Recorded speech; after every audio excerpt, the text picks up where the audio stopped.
Sana pinagdadasal ko lagi ang aking kapatid na mabalik sa tamang landas. Senador Amy Marcos lantarang sinabi na tuloy-tuloy na ang kamalian at tinawag na stikpit ang Malacanang kasi kahit sino-sino na lang daw ang lumalapit at sobrang nakakatakot na. At ipinagdarasal niya di umano ang kanyang kapatid na maibalik sa tamang landas.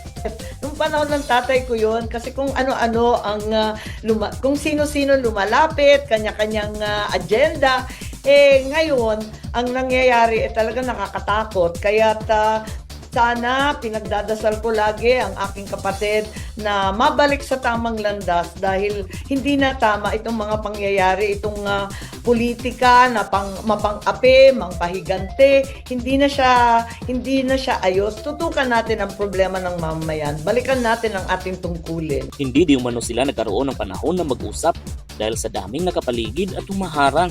Kaya hindi niya daw ito mapakiusapan.